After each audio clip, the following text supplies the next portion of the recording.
আল্লাহ সুবহানাহু ওয়া তাআলা বলেছেন সূরা হাশর অধ্যায় 59 আয়াত 7, ওয়ামা আতাকুমুর রাসূলু ফাখুযুহু ওয়ামা নাহাকুম আনহু ফান্তাহু। রাসূল তোমাদের কাছে যা নিয়ে এসেছেন তোমরা তা গ্রহণ করো, এবং রাসূল তোমাদের থেকে যা বিরত থাকতে বলেছেন তোমরা তা থেকে বিরত থাকো। এবং রাসূল সাল্লাল্লাহু আলাইহি ওয়াসাল্লাম থেকে একটি হাদিস, যেটা একাধিক হাদিসের কিতাবে আসছে, মিশকাতুল মাসাবির 5171 নম্বর হাদিস, আবু হুরায়রা থেকে বর্ণিত হাদিসটি, রাসূল সাল্লাল্লাহু আলাইহি ওয়াসাল্লাম বলেছে, ইত্তাকিল মাহারিমা, তোমরা হারাম কাজ থেকে নিজেকে বাঁচিয়ে রাখো। যদি হারাম কাজ থেকে নিজেকে বাঁচিয়ে রাখতে পারো, তাকুন আ'বাদান নাস, তাহলে মানুষের মধ্যে তুমি সব থেকে ইবাদতকারী হিসেবে গণ্য হবে। তো আমরা চাই আমরা আল্লাহর দাসত্ব করতে, আল্লাহর ইবাদত করতে পারি। সম্মানিত উপস্থিতি, তো সেই দিক থেকে আমরা যেন সব থেকে ইবাদত গুজার হই, ইবাদতকারী গণ্য হই। আল্লাহ যেন সেই সামর্থ্য এবং তৌফিক আমাদের দান করেন। গতদিনে আমরা শিরক নিয়ে কথা বলেছিলাম এবং শিরকের প্রকার নিয়ে কথা বলেছিলাম, এবং সেগুলো বিষয়ে আমরা আপনাদের সামনে উপস্থাপন করার চেষ্টা করেছি। তো শিরকের অনেকগুলো বিষয় আছে যেগুলো আমরা জানি না, জানলেও বুঝতে পারি না এতে শিরক আছে কিনা। দেখেন, আমাদের দেশে দুই পদের লোক আছে, পদবীধারী লোক আছে। পেশাগতভাবে তারা এই পদবীগুলোকে বেছে নিয়েছে। আরবিতে একটাকে বলা হয় আর রফ, আর একটাকে বলা হয় কাহিন। আর রফ শব্দের অর্থ হচ্ছে জ্যোতিষী, আর কাহিন শব্দের অর্থ হচ্ছে গণক। জ্যোতিষী এবং গণক সম্পর্কে আমাদের ধারণা আছে না নাই? এটা যদি ধারণা না থাকে তাহলে একটু মিলাই নেবেন। আমাদের এলাকায় যদি কারো বাড়িতে কিছু টাকা হারিয়ে যায়, অথবা আমাদের এলাকায় যদি কোনো বড় কোনো জিনিস পরিবার থেকে হারিয়ে যায়, তখন আমরা এই জিনিসটাকে খুঁজে যখন না পাই, কোথায় যাই? কবিরাজের কাছে। মনে হচ্ছে যে কবিরাজের কাছে গেলেই কবিরাজ বলে দিতে পারবে যে আমার জিনিসটা হারায় গেছে, তাই না? তো এই জন্য আমরা কবিরাজের কাছে যাই। কিন্তু কবিরাজের কি বস্তুত কোনো ক্ষমতা আছে? যে জিনিসটা হারিয়ে গেছেন একমাত্র জানেন কে? কার কাছে ইলম আছে? আল্লাহ সুবহানাহু ওয়া তাআলার কাছে। যে ইলম আল্লাহর কাছে আছে, সেই ইলম জানার জন্য যদি আমরা অন্য কারো কাছে যাই, তাহলে কি আমরা আল্লাহকে মানলাম? মানলাম না। কাকে মানলাম? ওই কবিরাজকে মানলাম। তো এই কবিরাজের দুইটা শ্রেণী আছে, একটাকে আরবিতে বলা হয় আর রফ, আর একটাকে বলা হয় কাহিন। আর রফ আর কাহিন কাকে বলে?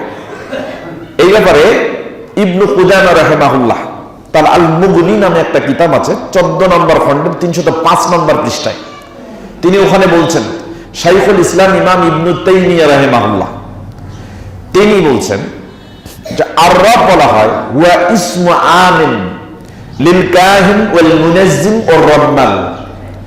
সমাজে 3 শ্রেণীর লোক পাবেন যারা মানুষকে অগ্রিম কিছু কথা বা অতীতের কিছু কথা জানিয়ে দেওয়ার চেষ্টা করে।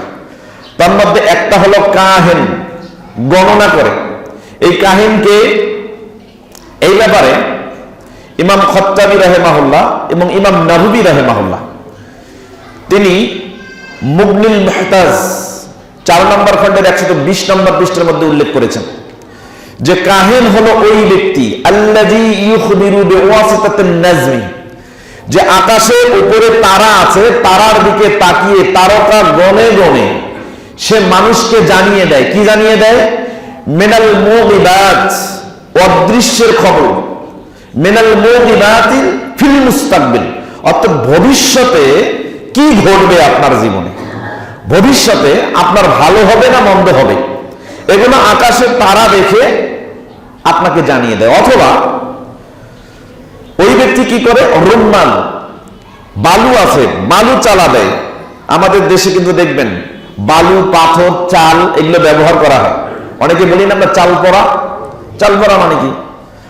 চালের মধ্যে ফু দিল, ফুৎকার দিল, এবার বলতেছে এই চাল যে খাবে তার মধ্যে যদি অনিষ্ট থাকে তাহলে সে ধরা পড়ে যাবে। তার মানে সে যদি চুরি করে তাহলে চোর ধরা পড়ে যাবে। এরকম করে না? আমরা চুরি করি আর না করি, যদি চুরির সাথে কোনো উপলব্ধি জানি, ভয়ে আর ওই চাল খাই না, যদি কোনো সমস্যা হয়। সম্মানিত উপস্থিতি, তো কাহিন বলা হয় যে ব্যক্তি আকাশের তারা গুনে মানুষকে অতীতের ঘটে যাওয়া সংবাদগুলো দেয়। যেমন চোর সম্পর্কে, চুরি সম্পর্কে, চোরের জায়গা সম্পর্কে, চোরের বস্তু সম্পর্কে, মানুষকে জানানোর চেষ্টা করে, বস্তুত সে নিজেও জানে না আসলে চুরি কে করেছে, কোথায় হয়েছে, কিভাবে জেনেছে। হয় সে আকাশের তারা দেখে গণনা করে বলে, নতুবা সে দুষ্ট জিনের সাহায্য নিয়ে মানুষকে এই সংবাদগুলো অভিনব কথার মাধ্যমে একটা উত্তেজিত মনোভাব তৈরি করে তার দিকে আকৃষ্ট করার চেষ্টা করে। তো এই হচ্ছে কাহিন, এবং আররাফ হচ্ছে এর বিপরীত। কেমন? কাহিন আপনাকে ভবিষ্যতের সংবাদ দিবে, কি ঘটবে, আর আররাফ আপনাকে সংবাদ দিবে ইউখবিরু আনিল মুগিবাতিল ওয়াকিয়া, পূর্বে কোন ঘটনা সংঘটিত হয়েছে, অর্থাৎ চোর কিভাবে আপনার বাড়িতে এসেছে, কোন জিনিস চুরি করেছে, কোন জায়গায় রেখেছে। আপনি কবিরাজের কাছে গেলেন, এখন কবিরাজ আপনাকে ইশারা করে, ইঙ্গিত করে সাইড 500 দিক এবং ওই লোকের ধরন, চুলের ডিজাইন, শরীরের আকৃতি, গায়ের রং ইত্যাদি বর্ণনা করে আপনাকে জানিয়ে দেওয়ার চেষ্টা করে। আপনি হিপনোটাইজড হয়ে গেলেন, আপনি সম্মোহিত হয়ে গেলেন, এবং আপনি একটা পর্যায়ে তার কথাকে বিশ্বাস করলেন। তখন আপনি সেই অনুযায়ী কাজ করলেন। বলেন ঈমান থাকবে? স্পষ্ট রাসূল সাল্লাল্লাহু আলাইহি ওয়াসাল্লাম থেকে হাদিস। আমাদের নবী মুহাম্মদুর রাসূলুল্লাহ সাল্লাল্লাহু আলাইহি ওয়াসাল্লাম বলেছেন, সহিহ মুসলিমে হাদিসটি আসছে, মিশকাতুল মাসারি কিতাবুত তিব ওয়া রুক্কা, চিকিৎসা এবং ঝাড়ফুঁক করা সংক্রান্ত একটা অধ্যায় রয়েছে। বাবুল কেহানা, গণনা করা সংক্রান্ত একটা অনুচ্ছেদ রয়েছে।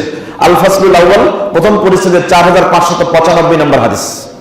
হাফসা রাদিয়াল্লাহু তাআলা আনহা থেকে বর্ণিত, তিনি বলেন রাসূল সাল্লাল্লাহু আলাইহি ওয়াসাল্লাম বলেছেন, মান আতা আররাফান, যে ব্যক্তি এরকম আররাফ তথা গণককারের কাছে আসবে, যে অতীতে চুরি হওয়া জিনিস এর কথা বলে দিতে পারে। রাসূল সাল্লাল্লাহু আলাইহি ওয়াসাল্লাম বলেছেন, যদি তার কাছে আসে ফাসাআলাহু আন শাইইন, এবং কোন বিষয় সম্পর্কে তাকে যদি জিজ্ঞাসা করে যে আমার এই জিনিসটা হারিয়ে গেছে, আমার এই জিনিসটা হারানো গেছে, আমি আর খুঁজে পাচ্ছি না, অথবা আমার এই ক্ষতি হয়েছে, আপনি আমাকে এটা দেখে দিন, বলে দিন। রাসূল সাল্লাল্লাহু আলাইহি ওয়াসাল্লাম বলেছেন, যদি এতটুকু জিজ্ঞাসা করেছে এখনো আররাফ গণক কিছু বলে নাই, লাম তুকবাল সালাতুন 40 লাইলা, যদি জিজ্ঞাসা করে তাহলে তার 40 দিনের সালাত নষ্ট হয়ে যাবে। চিন্তা করেন, এখন সালাত নষ্ট হওয়া মানে কি? সালাত কি বাতিল হয়ে গেল, নাকি সালাত নষ্ট হয়ে যাওয়ার কোন অর্থ? সালাত নষ্ট হয়ে যাওয়ার অর্থ হচ্ছে দুটি জিনিস মনে রাখবেন। ফরজ সালাত, ফরজ ইবাদত। ফরজ সালাত, ফরজ ইবাদত কোন ব্যক্তি যদি পালন করে তাহলে দুটি কাজ আদায় হয়ে যাবে। এক, ফরজ সালাত আদায় করার কারণে তার দায় সে মুক্ত হলো, কারণ সেটা তাকে করতেই হবে। দুই, ফরজ সালাত, ফরজ ইবাদত করার কারণে সে আলাদা এক্সট্রা সওয়াব পাবে। কোন ব্যক্তি যদি গণকের কাছে যায়, জিজ্ঞাসা করে কোন হারানো বিষয় সম্পর্কে, তাহলে তার সালাত নষ্ট হবে, মানে তার ফরজ আদায় হবে কিন্তু সওয়াব পাবে না। কথা কি বুঝতে পারছেন? ফরজ আদায় হবে কিন্তু সওয়াব পাবে না, তাহলে ওই সালাতের কি মূল্য আছে? আদায় করলেন কষ্ট করে কিন্তু সওয়াব পেলেন না, তো সালাত নষ্ট হয়ে গেল না। এই জন্য লাম তুকবাল সালাতুন 40 লাইলা। এটা হলো এমন কোন ব্যক্তি যদি কারো জমি দখল করে, কোন ব্যক্তি যদি কারো জমি ছিনতাই করে, জমি ছিনতাই করে ওই জমির উপরে যদি মসজিদ বানিয়ে সালাত আদায় করে, তাহলে সালাত হবে না।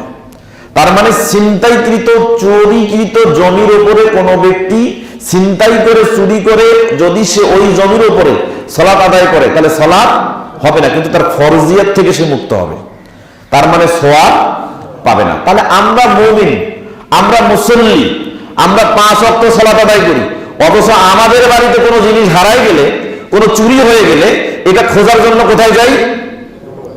গণকের কাছে, কবিরাজের কাছে। তাহলে আমাদের এই ক্ষেত্রে মুমিন মুসল্লি হওয়ার পরেও সালাতের কোনো সওয়াব আমাদের আমলনামায় যুক্ত হবে না। এরপরে আসেন, এটা তো শুধু গেল জিজ্ঞাসা করা, শুধু গেছে জিজ্ঞাসা করছে। কোন ব্যক্তি যদি জিজ্ঞাসা করার পরে ওই ব্যক্তি অর্থাৎ গণক যদি বলে, হ্যাঁ আপনার এইভাবে চুরি হয়েছে, আপনার বাড়ির দক্ষিণ পার্শ্ব কর্নারে একজন ব্যক্তি আছে, তার চুল কোকড়ানো, দেখতে কালো, এবং সেই ব্যক্তি লম্বা, এরকম সে এই কাজগুলো করে, এমনভাবে ভাবে সেই ব্যক্তি করেছে, কিন্তু নাম বলেনি, আপনি বিশ্বাস করে নিয়েছেন। রাসূল সাল্লাল্লাহু আলাইহি ওয়াসাল্লাম সিলসিলা হাদিসে সাহিহা এর 7 নম্বর খণ্ডের 3387 নম্বর হাদিস। ওয়াকাল আলমানি রাহিমাহুল্লাহ হাযা হাদিসুন ওয়া সানাদুহু সহিহুন, হাদিসটি এবং তার সনদ সহিহ। জাবির রাদিয়াল্লাহু তাআলা আনহু থেকে বর্ণিত, তিনি বলেন রাসূল সাল্লাল্লাহু আলাইহি ওয়াসাল্লাম বলেছেন, মান আতা কাহিনান, যে ব্যক্তি এরকম কোন কাহিন গণকের কাছে আসে এবং ওই গণকের কাছে আসার পরে ফাসাদ্দাকাহু বিমা ইয়াকুলু, গণক যা বলেছে তাই তাই বিশ্বাস করেছে। অর্থাৎ আপনি গণককে জিজ্ঞাসা করেছেন, গণক যা যা বলেছে আপনি তাই তাই বিশ্বাস করেছেন। রাসূল সাল্লাল্লাহু আলাইহি ওয়াসাল্লাম বলেছেন, ফাহুয়া ফাকাদ কাফারা বিমা উনজিলা আলা মুহাম্মাদিন সাল্লাল্লাহু আলাইহি ওয়াসাল্লাম, সে যেন মুহাম্মদ সাল্লাল্লাহু আলাইহি ওয়াসাল্লামের উপরে যা অবতীর্ণ হয়েছে, যা নাজিল হয়েছে, এটাকে সে অস্বীকার করেছে, কুফরি করেছে। বলেন তার ঈমান আছে? ঈমান নেই। তাহলে গণকের কথা বিশ্বাস করলে কি থাকে না? ঈমান থাকে না। কিন্তু গণককে কোনো জিজ্ঞাসা করলে কি নষ্ট হয়ে যায়? সালাত নষ্ট হয়ে যায়। তাহলে দুটি বিষয় বুঝবেন, যে জিজ্ঞাসা করেছে তার সালাত নষ্ট, এবং জিজ্ঞাসা করার পরে গণক যা বলেছে তা বিশ্বাস করেছে তার ঈমান নষ্ট। কথা কি বুঝতে পারছেন? অতএব এই গণক থেকে আমাদেরকে মুক্ত থাকতে হবে। এটা হারাম, এটা আপনি করতে পারেন না। ইবনে কুদামা রাহিমাহুল্লাহ তিনি নিজেই বলেছেন, আল আওয়াফুল্লাযী ইয়াহদুসু ওয়া ইয়াতাখাররাসু, যে ব্যক্তি আররাফ গণনা করে, যে গণনা করে জ্যোতিষ গণে, এবং যে গণক এই ব্যক্তি নিজেই অনুমান করে কথা বলে এবং আন্দাজ করে কথা বলে। ইয়াহদুসু শব্দের আরেকটা অর্থ হচ্ছে সে এমন রাস্তায় হাঁটে, সেই পথ ভুল পথ, এই ভুল পথ জেনেও সে সেই পথে হাঁটে। তাহলে যে ব্যক্তি ভুল পথ জেনেও সেই পথে হাঁটে, তার দেখানো নির্দেশনা অনুযায়ী চলা যাবে? যাবে না।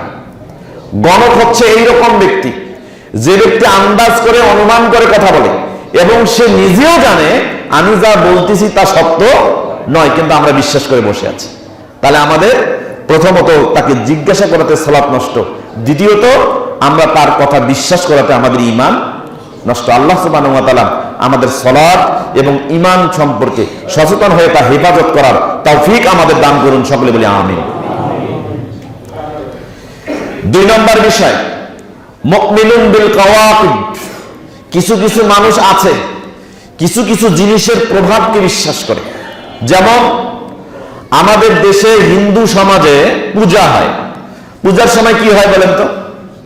এই দেখেন, আপনাদের এটা ধারণা, পূজার সময় কি হয়? দেখেন, বৃষ্টি হয়। আপনি জানেন পূজার সময় বৃষ্টি হয়? পূজার সময় কিছুই হয় না, বরং বৃষ্টির সিজনেই পূজা হয়, এটা না? চিন্তা করেন, এখন যদি কোনো মানুষকে জিজ্ঞাসা করা হয়, বলেন তো পূজার সময় কি হয়? এই যে বৃষ্টি হয়। কেন বৃষ্টি হয়? আপনার বিশ্বাসেই এটা লেগে গেছে। তো যখনই আপনাকে জিজ্ঞাসা করা হবে যে পূজার সময় কি হয়? বৃষ্টি হয়, তার মানে আপনি ঈমানে এটা ধারণ করে আছেন, আসলেই পূজার সময় মনে হয় বৃষ্টি হয়। কিন্তু বৃষ্টি দেন কে? চিন্তা করেন, বৃষ্টি দেন আল্লাহ। তাহলে আল্লাহ তার ইচ্ছা অনুযায়ী বৃষ্টি দেন। আল্লাহ বৃষ্টিকে আমাদের জন্য কল্যাণকর করেন, আবার যদি এটির মধ্যে অকল্যাণ রাখেন, তাহলে এই অকল্যাণ থেকে বাঁচানোর ক্ষমতা পৃথিবীর কারো নাই। আমাদের দেশের প্রধানমন্ত্রী তৎকালীন এক সময় এই পূজার বৃষ্টি নিয়ে যে মন্তব্য করেছিল, এটা তার মুরিদেরা একেবারে বিশ্বাস করে নিয়েছিল। চিন্তা করেন, অথচ আমরা বিশ্বাস করি মুমিন, পূজার সময় পূজাকে কেন্দ্র করে কোনো আকাশ থেকে বৃষ্টি হয় না, বরং পূজাকে তারা যে সময় নেয় সে সময় বৃষ্টি সিজনেই থাকে। চিন্তা করছেন? তো আমরা বিশ্বাস করি, এরকম কিছু ধ্যান ধারণা আমাদের মধ্যে আছে। আকাশে তারা ছুটে যায়, নক্ষত্র দৌড়ায়, উল্কা ছুটে যায়, নিহারিকার আলো মিটিমিটি করে হঠাৎ এক সময় আলো বেশি হয়ে যায়। আগে উত্তর দক্ষিণে বিস্তৃত একটা ছায়াপথ আছে, কোনো সময় এই ছায়াপথের প্রভাব বেশি দেখা যায়, কোনো সময় কম দেখা যায়। আবার দেখবেন সপ্তর্ষি মণ্ডল একটা নক্ষত্র আছে প্রশ্নবোধক চিহ্নের মতো, এটা আবার একটা বড় আছে, একটা আবার ছোট আছে, যেটাকে লঘু সপ্তর্ষি মণ্ডল বলা হয়, যেটাকে আমরা 7 ভাই চম্পা নাম দিছি। আরো এরকম কিছু আছে, যেমন ধ্রুবতারা আছে, নক্ষত্র, নিহারিকা, গ্রহ, গ্রহণাপুঞ্জ, উল্কাপিণ্ড, এগুলোর কোনো প্রভাব পৃথিবীতে কোনো মানুষের উপরে কল্যাণ এবং অকল্যাণ কিছুই বয়ে আনতে পারে না। এটা কি আপনারা বিশ্বাস করেন? করেন? তারপরে দেখবেন যখন তারা ছুটে যায়, একজন মানুষ বলে যে তারা ছুটে গেলে আজকে আমাদের এলাকায় একজন মারা যাবে, ইন্না লিল্লাহি ওয়া ইন্না ইলাইহি রাজিউন। সে মেরেই ফেলল একজনকে, এবং তার আকীদায় এটা বিশ্বাস, তারা ছুটে গেলে যেন কি হয়ে যায়? কেউ ইন্তেকাল করবে। আসলে বলেন তো তারার ছুটে যাওয়ার মধ্যে এরকম কোনো ক্ষমতা নিহিত আছে? নেই। আমাদের নবী মুহাম্মদ রাসূলুল্লাহ সাল্লাল্লাহু আলাইহি ওয়াসাল্লাম একদিন ফজরের সালাত আদায় করলেন। হাদিস আসছে বুখারী, মুসলিম এবং মিশকাত, তিনটি হাদিসের কিতাবে হাদিসটি আসছে। মিশকাতুল মাসাবি কিতাবুত তিব ওয়া রুক্কা, চিকিৎসা এবং ঝাড়ফুঁক করা সংক্রান্ত একটা অধ্যায় রয়েছে। বাবুল কেহানা, গণনা করা সংক্রান্ত একটা অনুচ্ছেদ রয়েছে। আল ফাসলুল আউয়াল, প্রথম পরিচ্ছেদের 4596 নম্বর হাদিস। যায়েদ বিন খালিদ আল জুহানী রাদিয়াল্লাহু তাআলা আনহু থেকে বর্ণিত, তিনি বলেন, সাল্লাল্লাহু লানা রাসূলুল্লাহ সাল্লাল্লাহু আলাইহি ওয়াসাল্লাম সালাতাস সুবহ। একদিন আল্লাহর নবী সাল্লাল্লাহু আলাইহি ওয়াসাল্লাম আমাদেরকে ফজরের সালাত আদায় করলেন বিল হুদাইবিয়া, হুদাইবিয়া নামক স্থানে। যখন এই সালাতটা আদায় করছিলেন, সময়টা ছিল কেমন? আলা আসারিস সামাই কানাত মিনাল লাইল, রাত্রে বেলা বৃষ্টি হয়েছে। বৃষ্টি সিক্ত এরকম একটা ভোরে আমরা রাসূল সাল্লাল্লাহু আলাইহি ওয়াসাল্লামের সাথে সালাত আদায় করলাম। যখন সালাত আদায় করলাম, আল্লাহর নবী সাল্লাল্লাহু আলাইহি ওয়াসাল্লাম সুম্মা ইনসারাফা নবী সাল্লাল্লাহু আলাইহি ওয়াসাল্লাম আকবালা আলান নাস, সালাত যখন শেষ করলেন তখন লোকদের সামনে এসে তিনি বসলেন, ঘুরে বসলেন, তাকিয়ে বসলেন। বসার পরে বললেন, আতাদুনা, তোমরা কি জানো মাযা ক্বালা রাব্বুকুম, তোমাদের রব কি বলেছেন, তোমরা কি এটা জানো? তখন তো তারা জানে না যে রব কি বলেছেন। রব তো অনেক কথাই বলেছেন, রাসূল না জানালে তো তারা জানতো না। দেখেন সাহাবায়ে কেরাম গায়েব জানতেন না, কিন্তু আমাদের মধ্যে এরকম চেতনা আছে, নবী গায়েব জানতেন এবং সাহাবায়ে কেরামও গায়েব জানতেন, কেউ কেউ এটা বিশ্বাস করে। নাউজুবিল্লাহ, আমরা এর থেকে মুক্ত। আল্লাহ আমাদেরকে বিরত থাকার তৌফিক দান করুন। সম্মানিত উপস্থিতি, তো রাসূল সাল্লাল্লাহু আলাইহি ওয়াসাল্লাম বললেন যখন, যে আতাদরুনা, তোমরা কি জানো মাযা ক্বালা রাব্বুকুম, তোমাদের রব কি বলেছেন? ক্বালু, তখন সাহাবায়ে কেরাম বললেন, আল্লাহু ওয়া রাসূলুহু আ'লামু, আরে এটা আল্লাহ এবং তার রাসূল জানেন, আমরা জানি না। তখন নবী করিম সাল্লাল্লাহু আলাইহি ওয়াসাল্লাম বললেন যে ক্বালা, আল্লাহ সুবহানাহু ওয়া তাআলা তোমাদেরকে এই কথা বলেছেন, আসবাহা মিন ইবাদি মুমিনুন বি ওয়া কাফিরুন। যখন সকাল হয়, সকালবেলা বান্দা যখন ঘুম থেকে উঠে, কোন বান্দা আমার প্রতি ঈমান নিয়েই থাকে আর কোন বান্দা আমার প্রতি কাফির হয়ে থাকে। চিন্তা করেন কত কত মারাত্মক। আপনি সকালবেলা যখন ঘুম থেকে উঠেন, আপনাদের মধ্যে কারো কারো ঈমান আল্লাহর উপর থাকে আর কারো কারো ঈমান আল্লাহর উপর থাকে না, সে কাফির অবস্থায় থাকে। যখন এই কথা বললেন, রাসূল সাল্লাল্লাহু আলাইহি ওয়াসাল্লাম আবার ব্যাখ্যা দিলেন, ফাআম্মা মান ক্বালা, অতঃপর ওই ব্যক্তি, যে ব্যক্তি এই কথা বলে, মুতিরনা বিফাদলিহি, মুতিরনা বিফাদলিল্লাহি তাআলা ওয়া রাহমাতিহি, যে আমাদের কাছে যে বৃষ্টি হয়েছে, এই যে ভোরের বৃষ্টি সিক্ত অবস্থায় যখন সাহাবায়ে কেরাম সালাত আদায় করলেন, বের হয়ে কোনো ব্যক্তি যদি এই কথা বলে যে আজকের এই বৃষ্টি আল্লাহর অনুগ্রহে এবং তার দয়ায় হয়েছে, ফাহুয়া মুমিনুন বি ওয়া কাফিরুন বিল কাওয়াকিব, আল্লাহ বলেন এই ব্যক্তি আমি আল্লাহর প্রতি ঈমান এনেছে কিন্তু নক্ষত্রের উপরে কোনো ঈমান আনে নাই। অর্থাৎ সে আমার প্রতি ঈমানদার কিন্তু নক্ষত্রের প্রতি কাফের। তাহলে যে ব্যক্তি নক্ষত্রের প্রতি কাফের, সে আল্লাহর প্রতি ঈমানদার, তার মানে নক্ষত্রের কোনো প্রভাব আছে সে সেটা এটা বিশ্বাস করে না। তো আল্লাহ বলছেন ফাহুয়া মুমিনুন বি ওয়া কাফিরুন বিল কাওয়াকিব, যে ব্যক্তি এই কথা বলে যে আল্লাহর অনুগ্রহেই বৃষ্টি হয়েছে, আল্লাহর দয়ায় বৃষ্টি হয়েছে, সে আল্লাহর প্রতি ঈমানদার এবং নক্ষত্রের প্রতি কাফের, তার মানে সে প্রকৃত ঈমানদার।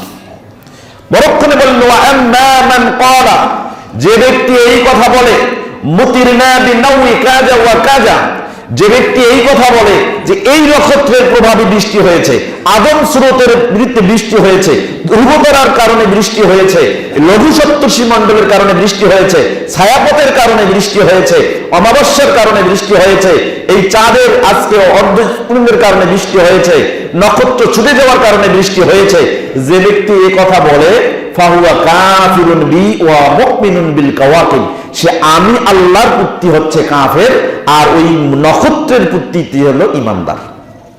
নাউযুবিল্লাহ। তাহলে অবশ্যই একজন মুমিন এই বিশ্বাস রাখবে আসমান থেকে যা বৃষ্টি বর্ষিত হয় কার দয়ায়। তাহলে আপনি যে বললেন যে পূজার সময় কি হয়, আপনি বলে দিলেন বৃষ্টি হয়, ঈমান থাকলো? আছে ঈমান? কখনোই এই কথা বলা যাবে না। কথা বুঝেন, শিরকের বিষয়টি এমন, আপনি বুঝেনই নাই কিন্তু মুখে বলছেন, শিরক পতিত হয়ে গেছে।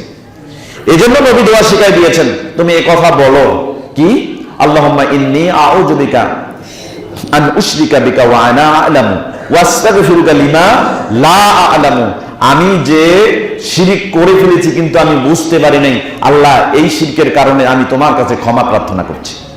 কথা কি বুঝতে পারছেন সম্মানিত উপস্থিতি? তাহলে এই কথা বিশ্বাস রাখতে হবে, নক্ষত্রের প্রভাবে বৃষ্টি হয় না, নক্ষত্রের প্রভাবে কোনো শুভ অশুভ হয় না, নক্ষত্রের কারণে কোনো ঘটনা ঘটে না, খুনিয়া চাঁদ বলে কোনো কথা নেই, চাঁদের প্রভাবে কোনো ঘটনা ঘটতে পারে এরকম ইতিহাস কোরআন হাদিসে নেই। অতএব চাঁদের নাম খুনিয়া চাঁদ দেওয়া যাবে না, কোরবানির চাঁদকে খুনিয়া চাঁদ বলা যাবে না, এবং দোমাসি বলে কোনো কথা নেই। এক মাসের বিদায় হয়ে আর এক মাস আসলো এবং এই মাসে চাঁদ উদয় হওয়ার পরে ঘটনা ঘটলে এই ঘটনার মধ্যে অপ্রীতিকর কিছু ঘটতে পারে, অনিষ্ট হতে পারে, এরকম বিশ্বাস কোনো মুমিন মুসলমান করতে পারে না। কথা কি বুঝতে পারছেন? তাহলে নক্ষত্রের কোনো প্রভাব নেই, এটা সুস্পষ্ট একটি ঈমান অবশ্যই আমাদের থাকতে হবে। আল্লাহ সেই ঈমান ধারণ করার তৌফিক দান করুন, সকলে বলি আমিন। এইবার আসেন, আমাদের মুসলমানদের মধ্যে গ্রামগঞ্জে সাধারণত একটা কাজ খুব প্রচলিত আছে, সেটা কি? সকালবেলা ঘুম থেকে উঠলেন, উঠে মাছ ধরতে যাবেন, এমন কিছু ঘটনা ঘটাইতে হবে যাতে মাছ বেশি পান। এরকম আছে না? কি করেন আপনারা? বেশি যাতে মাছ পান কি করেন মনে আছে? কি করেন? তেল মারেন, তেল পোড়া দেন। কেউ কেউ বলে যে বিড়াল কি করে, যে বাচ্চা প্রসব করে না, তার যে প্লাসেন্টা অর্থাৎ ফুল নিশ্চিত হয়, এই ফুলটা সঙ্গে নিলে নাকি সে সারাদিন মাছ বেশি পাবে। এরকম আছে, কথা প্রচলন আছে না? আছে। কেউ আবার বলে যে পিছন থেকে ডাক দেওয়া যাবে না, মাছ ধরতে যায় যাক, বরং কি করে, ওই যে চুলার মধ্যে ফু দেওয়ার জন্য কি ব্যবহার হয়? হ্যাঁ, ফুকনি যন্ত্র, এটা দিয়ে পিছনে ঢিল মারলে সে সারাদিন তার কোনো অকল্যাণ হবে না। এরকম ধ্যান ধারণা আমাদের সমাজে আছে না? মানে আমাদের চিন্তা চেতনা কি এমন, আমরা আবেগ দিয়ে ইসলামকে বিচার করি, হুদাই ইসলামের মধ্যে কোনো একটা আমাদের অবদান রাখতে হবে, কিছু বলতে হবে, যে আমি জানি এই ঘটনার মধ্যে এই আছে, এই ঘটনার মধ্যে এই আছে, হুদাই একটা কথা বলে দিলাম। কথা কি বুঝতে পারছেন? তো এইরকম শুভ লক্ষণ এবং কুলক্ষণ এইগুলো মানুষের কোনো ক্ষমতায় নেই। সম্পূর্ণ কুলক্ষণ যদি কোথাও থাকে, এটা জানেন কে? আল্লাহ। আল্লাহ সুবহানাহু ওয়া তাআলা বলছেন সূরা আরাফ অধ্যায় 7 আয়াত 131, আল্লাহ বলছেন আলা ইন্নামা তাইরুহুম ইনদাল্লাহ, সমস্ত কুলক্ষণের রহস্য কার কাছে? আল্লাহর কাছে। ওয়ালাকিন্না আকসারাহুম লা ইয়ালামুন, কিন্তু মানুষের অধিকাংশই মানুষ জানে না, তাই তারা অলক্ষণের এই কথাগুলো বলে ফেলে। জানে সবগুলো কুলক্ষণের ক্ষমতা, সব কুলক্ষণের খবর, রহস্য সব আল্লাহ সুবহানাহু ওয়া তাআলার কাছে, তারপরেও কোনো মানুষ ভুল করে। অনেক মানুষই না জেনে ভুল করে। সম্মানিত উপস্থিতি, মনে রাখবেন, কোন জিনিসে কুলক্ষণ আছে এটা মনে করা শিরকের অন্তর্ভুক্ত। আমাদের নবী মুহাম্মদ রাসূলুল্লাহ সাল্লাল্লাহু আলাইহি ওয়াসাল্লাম আবু দাউদ, তিরমিজি, নাসাই, ইবনে মাজাহ, দারিমি, দারাকুতনি এবং মিশকাতুল মাসাবি, কিতাবুত তিব ওয়া রুকাব, চিকিৎসা এবং ঝাড়ফুঁক করা সংক্রান্ত একটি অধ্যায় রয়েছে, বাবুল ফাআলি ওয়া তিয়ারা, অর্থাৎ শুভ লক্ষণ কুলক্ষণ সংক্রান্ত একটা অনুচ্ছেদ, আল ফাসলুস সানি, দ্বিতীয় পরিচ্ছেদের 4584 নম্বর হাদিস। আব্দুল্লাহ ইবনে মাসউদ রাদিয়াল্লাহু তাআলা আনহু থেকে বর্ণিত, তিনি বলেন রাসূল সাল্লাল্লাহু আলাইহি ওয়াসাল্লাম বলেছেন আত-তিয়ারাতু শিরকুন ক্বালাহু সালাসান, আল্লাহর নবী তিনবার এই কথা বলেছেন যে তিয়ারা হচ্ছে শিরক, তিয়ারা হচ্ছে শিরক, তিয়ারা হচ্ছে শিরক। তিয়ারাটা কি? তিয়ারা হলো কুলক্ষণ করা। অর্থাৎ আপনি একটা কোনো জিনিস সকালবেলা ঘুম থেকে উঠে জোড়া কাক দেখেছেন, সকালবেলা ঘুম থেকে উঠে জোড়া শালিক পাখি দেখেছেন, সকালবেলা ঘুম থেকে উঠে একজন অপয়া লোককে দেখছেন। আচ্ছা বলেন তো, কোনো লোক অপয়া আছে? আছে। একজন বাজি লোক দেখছেন, বাজি মানে যার সন্তান হয় না, এরকম লোক দেখছেন, বলেন তো এর দ্বারা কোনো ক্ষতি আছে? আচ্ছা ওই লোকটা বাজি কে বানাইছে? চিন্তা করেন, যে ক্ষমতা আল্লাহর কাছে, আপনি সেই ক্ষমতা নিয়ে প্রশ্ন তুলছেন। ওয়ায়াজআলু মাইয়াশাউ আকিমা, আল্লাহ যাকে ইচ্ছা বন্ধা বানায় দেন, এটা ক্ষমতা কার? অথচ আপনি এটা নিয়েও প্রশ্ন তুলেছেন। অর্থাৎ এই আকিম, এই বন্ধা মানুষের মধ্যে অকল্যাণ আছে, এটা আল্লাহ বলেন নাই, অথচ আপনি ধরে নিয়ে বসে আছেন। তাহলে আপনি কি করলেন? কি করলেন? শিরক, টোটালি হারাম। মনে রাখবেন, টোটালি হারাম। আমাদের নবী মুহাম্মদ রাসূলুল্লাহ সাল্লাল্লাহু আলাইহি ওয়াসাল্লাম তার জমানায় কিছু কাজ ছিল যেগুলো কাজে মানুষ অভ্যস্ত ছিল, বিশ্বাস করত। আইয়ামে জাহিলিয়ার যুগ থেকে এগুলোতে মানুষ বিশ্বাস করতে আসতো। আল্লাহ নবী সাল্লাল্লাহু আলাইহি ওয়াসাল্লাম সেগুলোকে স্পষ্ট করেছেন ইসলাম আসার পরে। হাদিস আসছে বুখারী, মুসলিম এবং মিশকাতুল মাসাবি, কিতাবুত তিব ওয়া রুকাব, চিকিৎসা এবং ঝাড়ফুঁক করা সংক্রান্ত একটা অধ্যায় রয়েছে, বাবুল ফাআলি ওয়া তিয়ারা, অর্থাৎ শুভ লক্ষণ কুলক্ষণ করা সংক্রান্ত একটা অনুচ্ছেদ, আল ফাসলুল আউয়াল, প্রথম পরিচ্ছেদের 4579 এবং 80 নম্বর দুটি হাদিস। আবু হুরায়রা রাদিয়াল্লাহু তাআলা আনহু থেকে বর্ণিত, তিনি বলেন রাসূল সাল্লাল্লাহু আলাইহি ওয়াসাল্লাম বলেছেন লা আদওয়া ওয়ালা হামাতা ওয়ালা সফরা ওয়ালা নাওয়া ওয়ালা গুলা। পাঁচটা জিনিস ইসলামে নাই। কয়টা জিনিস? পাঁচটা জিনিস ইসলামে নাই। নাই মানে কি?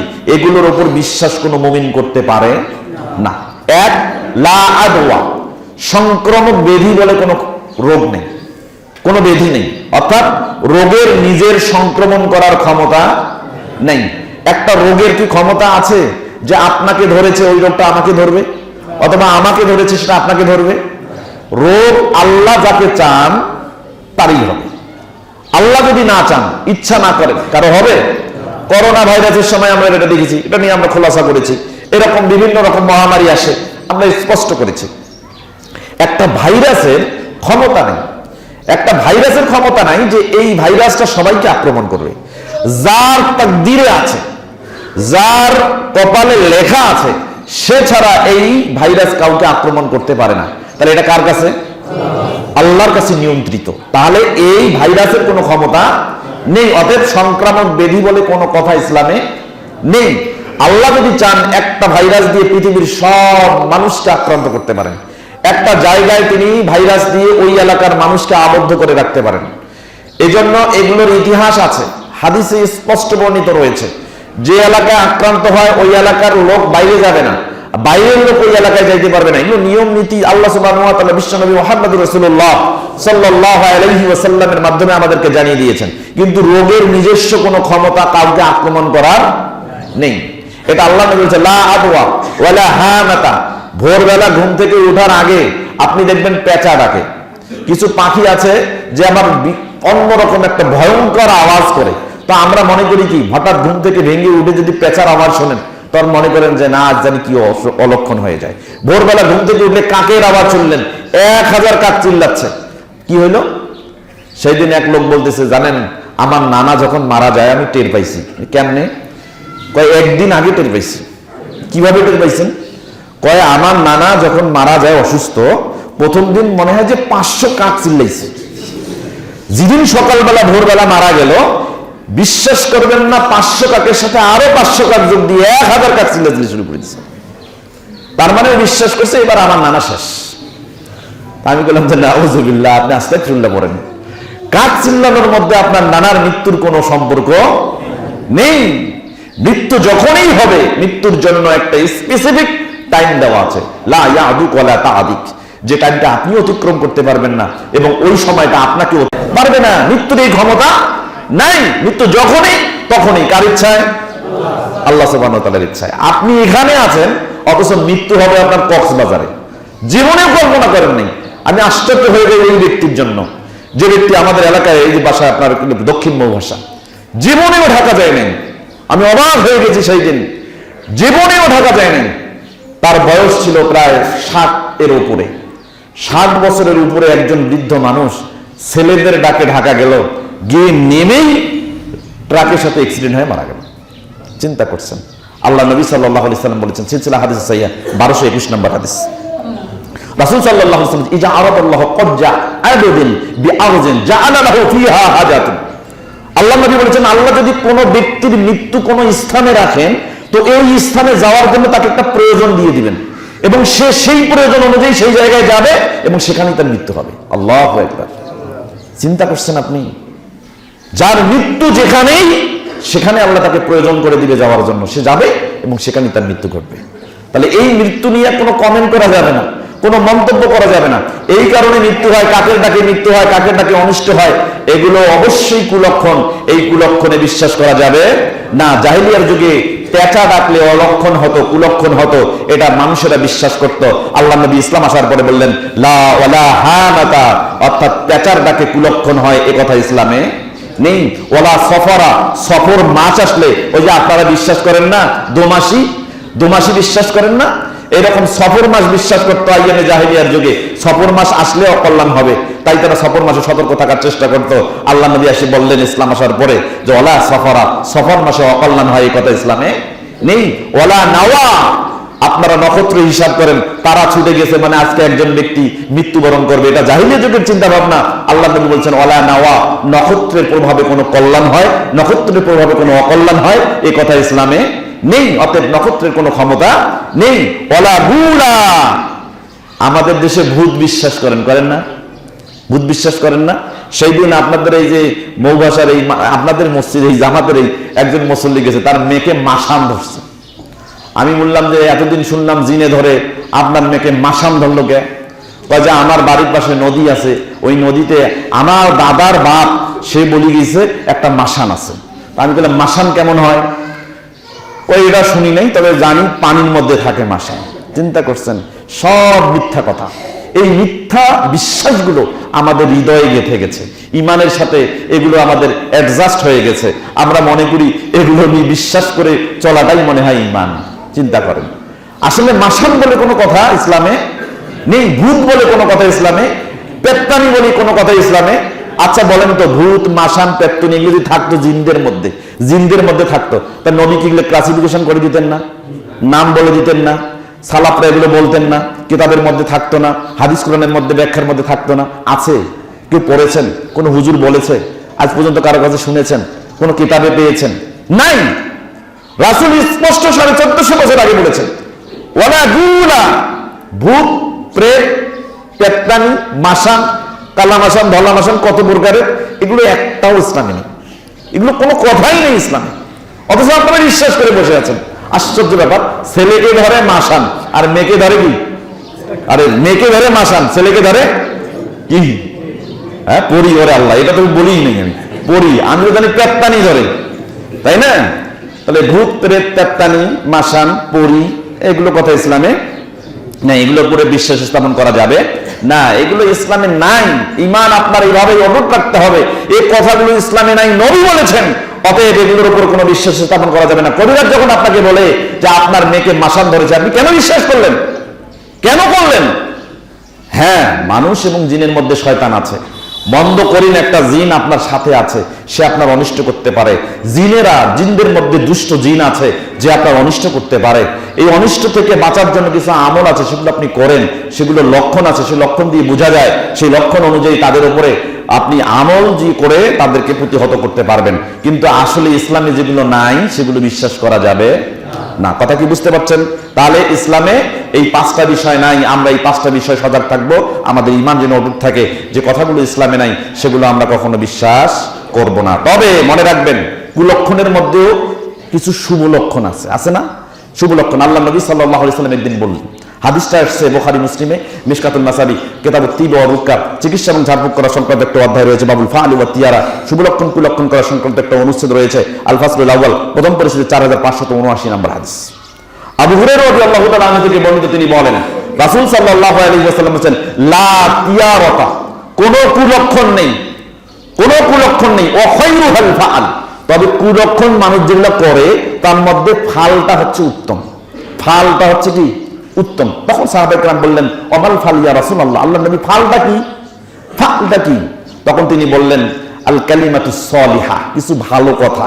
মানুষ তার অভিজ্ঞতা থেকে কিছু ভালো কথা বলে যে আমরা দেখেছি এই জিনিসটার ফলাফল এরকম হয়েছে, যার কারণে যাতে ফলটা মিষ্ট, অথবা আমরা জানি এই ঘটনার প্রেক্ষিতে এই ঘটনাটা হয়, এই ঘটনার রেজাল্ট এইটা হয়। যে কথাগুলো ভালো, অর্থাৎ যে কথার মধ্যে কোনো অকল্যাণ নাই, কি আছে? কল্যাণের আশা আছে, সেই কথাগুলো ভালো। তবে শুভ লক্ষণটা ভালো, কুলক্ষণ কখনোই ভালো নয়। এটা বিশ্বাস করা যাবে না, এর উপর ঈমান আনয়ন করা যাবে না। এই দিকে কোনো কথা এবং কোনো কিছুর উপরে আপনার কুলক্ষণ হয়েছে বা কোনো বস্তুর দ্বারা প্রভাবিত হয়ে কুলক্ষণ হয়, এগুলো কোনো মুসলমান মুমিন বিশ্বাস করতে পারে না। এর থেকে বিরত থাকার তৌফিক আল্লাহ যেন আমাদেরকে দান করেন। সকলে বলি আমিন। 4 নম্বর বিষয়, আল হালাফু বিগায়রিল্লাহ, আমরা কসম করব কার নামে? করেন। আজকে ফেসবুকে দেখলাম একটা মেয়ের স্বীকারোক্তি দিচ্ছে কতবার কতজনের সাথে জেনা করছে তার স্বামী। তখন মেয়েটা স্বীকার দিচ্ছে, একদিন স্কুল শিক্ষিকা, ফেসবুকে দেখলাম স্কুল শিক্ষিকা দিনাজপুরে, সে স্বীকারোক্তি দিচ্ছে কত জায়গায় কতজনের সঙ্গে সে কত জায়গায় রাত কাটিয়েছে, কতবার মিলিত হয়েছে, সব তার স্বামীকে স্বীকার করতেছেন। তখন তার স্বামী বলছে, তোমার মাথায় হাত রেখে কসম করো। তখন ও আবার বলতেছে, সন্তানের মাথায় হাত রেখে বলতেছি আমি এই করছি। তাহলে বলেন তো, 2টা কসমের পদ্ধতি ঠিক আছে? আমাদের দেশে এগুলো প্রচলিত আছে না? তোর সাওয়ার মাথার হাত দিয়ে কসম কর, এরকম বলি না আমরা?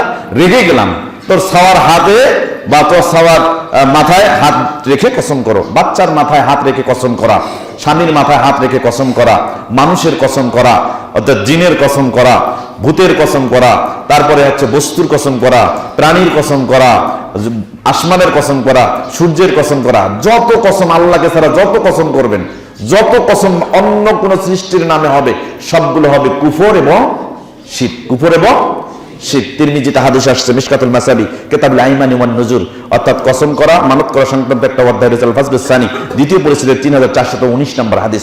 এই হাদিসটা সহিহ জামি ও সগীরের 6204 নম্বর হাদিস। ওয়াকাল আলবানী রাহিমাহুল্লাহ হাযা হাদিসুন মুসনাদুহু সহিহুন, হাদিসটি এবং তার সনদ সহিহ। হাদিসটি আব্দুল্লাহ ইবনে উমর রাদিয়াল্লাহু তাআলা আনহুমা থেকে বর্ণিত। তিনি বলেন, রাসূল সাল্লাল্লাহু আলাইহি ওয়াসাল্লাম বলেছেন, মান হালাফা বিগাইরিল্লাহ ফাকাদ কাফারা, যে ব্যক্তি আল্লাহকে বাদ দিয়ে অন্য কারো নামে শপথ করেছে সে কুফরি করেছে। অফি রিওয়ায়াতে অপর বর্ণনায় আসে ফাকাদ কাফারা ওয়া আশরাকা, সে কুফরিও করেছে শিরকও করেছে। কথা কি বুঝতে পারছেন? তাহলে আমি এখন ফিরে যাই ওই পূর্বের কথায়, যে কথাগুলো আলোচনাগুলো করলাম সবগুলো কথা এবং বিশ্বাসের মধ্যে আকীদায় শিরক এবং কুফর হওয়ার সম্ভাবনা আছে না নাই? আছে। আল্লাহ সুবহানাহু ওয়া তাআলা বলছেন, আল্লাযিনা আমানু ওয়া লাম ইয়ালবিসু ঈমানাহুম বিজুলমিন উলাইকা লাহুমুল আমনু ওয়া হুম মুহতাদুন। সূরা আনাম অধ্যায় 6 আয়াত 82। আল্লাহ বলছেন, যারা ঈমান আনয়ন করেছে, আল্লাযিনা আমানু ওয়া লাম ইয়ালবিসু ঈমানাহুম বিজুলমিন, কিন্তু তাদের ঈমানকে জুলুমের সাথে মিশায় নাই, একত্রিত করে নাই, উলাইকা লাহুমুল আমনু, তাদের জন্যই রয়েছে নিরাপত্তা, ওয়া হুম মুহতাদুন, এবং তারা আল্লাহর দেখানো পথের মধ্যেই আছে। তাহলে আমরা আমাদের ঈমানকে কখনো কুফরের সাথে এবং শিরকের সঙ্গে মিশ্রিত করব না। আল্লাহ আমাদের এই তৌফিক দান করুন, সকলে বলে আমিন। আগামী দিনে আমরা আরো নিষেধ কতগুলো কাজ আছে সেগুলো নিয়ে কথা বলবো। আপনারা অবশ্যই সকাল সকাল মসজিদে আসবেন। এখন ধারাবাহিক আলোচনা হবে ইনশাআল্লাহ। এরপরে আমরা রাসূলের সিরার উপরে, সিরাতের উপরে আমরা একটা অনুষ্ঠান করার প্রস্তাব দিচ্ছি আপনাদের। আপনারা যদি করতে পারেন, রমজান মাসে আমরা রাসূলের সিরাতের উপরে প্রতিদিন আসরের সালাত থেকে মাগরিব পর্যন্ত নির্দিষ্ট একটি জায়গায় একটা সিরাতের আয়োজন যদি আপনারা করতে পারেন, আমরা চুলচেরা বিশ্লেষণ করে রাসূল সাল্লাল্লাহু আলাইহি ওয়াসাল্লামের সিরাতের উপরে একটা প্রতিদিনের ধারাবাহিক প্রামাণ্য আলোচনার মাধ্যমে আপনাদের সামনে রাসূলের জীবন চরিত্রটাকে উপস্থাপন করার চেষ্টা করব। আল্লাহ সুবহানাহু ওয়া তাআলা আমাদের প্রচেষ্টাগুলোকে কবুল করুন, সকলে বলি আমিন।